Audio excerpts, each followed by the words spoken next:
আসসালামু আলাইকুম। সবাই কেমন আছেন? আজকে আপনাদের মাঝে একটি ভিডিও নিয়ে হচ্ছে। ভিডিওটি হচ্ছে রেজাল্ট, এসএসসির রেজাল্ট কীভাবে বের করতে হয়। আপনারা দেখবেন এসএসসির রেজাল্ট কীভাবে বের করতে হয় অনলাইন মাধ্যমে। আপনারা প্রথমে চলে যাবেন গুগল ক্রোমে। আমি গুগল ক্রোমটা সাজেস্ট করব।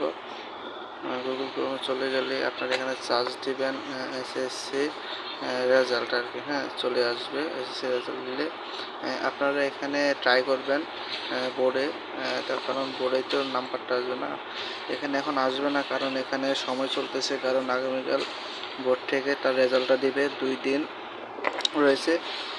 আপনারা এখান থেকে পারবেন না, আপনাদের যেতে হবে এখানে বোর্ডে, এখানে ট্রাই করবেন। আমি এখন আপাতত আপনার দেখানোর জন্য এটাতে মানে দেখাচ্ছি রেজাল্ট, এডুকেশন বোর্ড রেজাল্ট।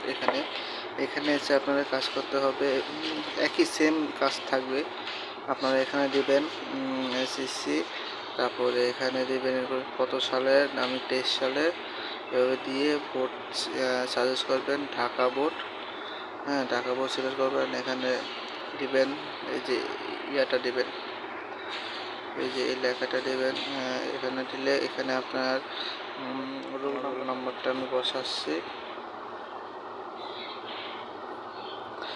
ভিডিওটি ভালো লাগলে সাবস্ক্রাইব করবেন এবং ফেসবুক থেকে দেখলে লাইক ও ফলো করে রাখবেন। আর এখানে আমার রেজিস্ট্রেশন নাম্বারটা লিখে দেব 10 তো ঠিক আছে।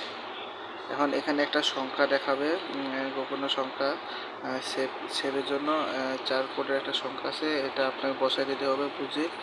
এখানে লেখা আছে 6090, রেজাল্ট দিয়ে দেবেন। এই যে আমার মার্কশিটটা চলে আসে, ঠিক আছে। এভাবে মার্কশিটটা দেখতে পারবেন, এই যে এখানে একজনের মার্কশিটটা দেখে দেওয়া আছে, এভাবে মার্কশিটটা চলে আসে আর কি। এখানে আমার রোল নাম্বার দেখাবে, রেজিস্ট্রেশন নাম, ফাদার নেম, মাদার নেম, আর এখানে আপনাদের সব কিছু দেখাবে। ওকে, এখানে ঠিক আছে। আল্লাহ হাফেজ।